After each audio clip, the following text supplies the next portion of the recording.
Hello, this is Harry Paden. I am the host of Paden's Pulpit. Today's episode, Season 2, Episode 7, Postpartum Depression. Postpartum Depression. Today's subject, I'm dedicating to Women's History Month. Though it's not historic, it is something that women should be aware of, and men also should be aware, because if you have a spouse, a daughter, anyone, this is a problem that could come up in a person's life. The birth of a baby can start a lot of powerful emotions: excitement, joy, sometimes fear, anxiety, particularly when it's a first baby and you're trying to get through it and you want to make sure you do everything right. But aside from excitement, joy, fear, anxiety, it can also bring depression. Many new moms experience postpartum baby blues after childbirth, and it can include mood swings, crying spells, difficulty sleeping. That's what people that's baby blues. She just got baby blues, and dismiss it as something that is normal to a woman. Baby blues, what's called baby blues, those symptoms usually begin within the first 2 to 3 days after delivery and may last up to 2 weeks. But some new moms experience a more severe and long-lasting form of depression known as postpartum depression. Postpartum. Sometimes it's called peripartum depression because it can start during the pregnancy and continue after childbirth. So peripartum, partum, starts even while the child has yet to be delivered. And it's an extreme mood disorder.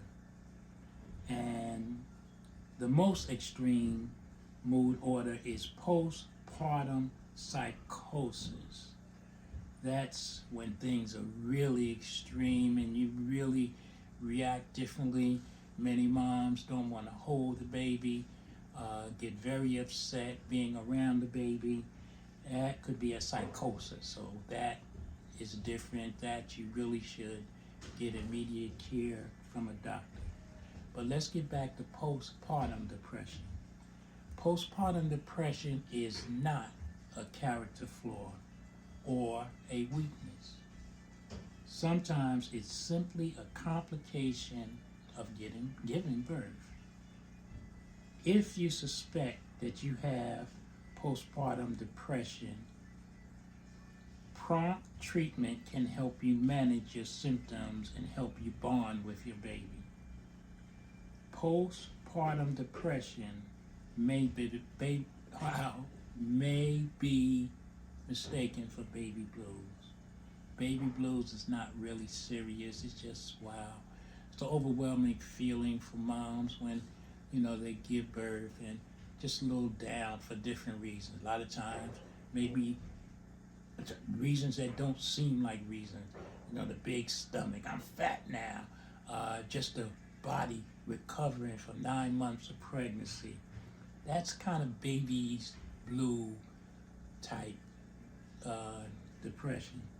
Postpartum depression symptoms are a little bit different. I'm going to give you some of them. uh, depressed mood or severe mood swings. I don't know why I can't get my, maybe it's the teeth I bought online. I'm not cutting. That was funny. Postpartum depression symptoms go on and crying too much, difficulty bonding with the baby. That's a big one. You can't bond with the baby. Withdrawing from family and friends. Remember, this is not baby blues. This is postpartum depression symptoms. Loss of appetite or just the opposite, eating much more than usual. The inability to sleep. Some people call it insomnia or sleeping too much. The extremes. Overwhelming tiredness or loss of energy. Loss of interest and pleasure in activities you used to enjoy. Intense irritability and anger. I know this. Fear that you're not a good mother, hopelessness, feeling of worthlessness, shame, guilt, or inadequacy. Reduced ability to think clearly or concentrate or make decisions. Thoughts of harming yourself or your baby, or reoccurring thoughts of death or suicide. Those symptoms that I read can be signs of postpartum depression. It does not necessarily mean you have it, but it can be. So if you have any of those, or you just want to get checked out, talk to your medical professional, your doctor, even a psychologist, someone that can help you, because they're experts on diagnosing if that is a problem. If at any point you have any thoughts of harming yourself or your baby, immediately seek help, first from your partner, and then next from a medical professional. A medical professional should be brought in if you have any thoughts of harming yourself or your partner. Please, please, please. You can call 911. Again, if you feel severe, you're with the baby, you can't, the only thing you can survive to the morning, call 911 and get the help you need. If it's not that severe or you're not that intense, then call the next day. Arrange an appointment with your doctor or a medical professional. This is a serious problem, postpartum depression. Do not let anybody make you think that you're being weak or that there's something wrong with you. It is a common occurrence for mothers of newborns.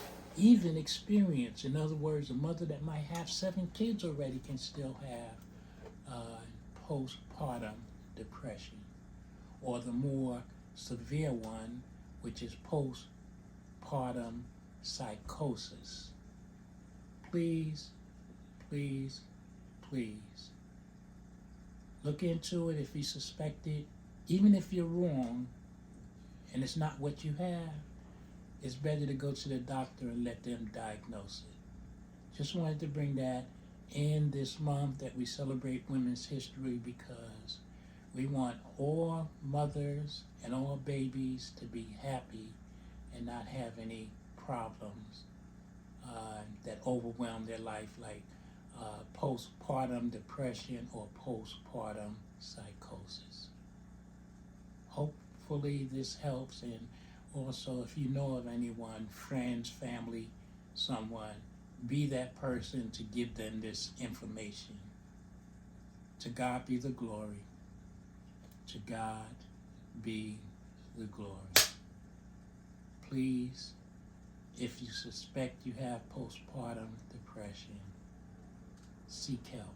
It is nothing weak or shameful about seeking help. As a matter of fact, it makes you stronger. Bye-bye. I hope this information was useful. Happy Women's History Month. Women are the backbone of society. A strong woman can do anything that a man can do, only better. Yes, I said it. I said it. Again, to God be the glory.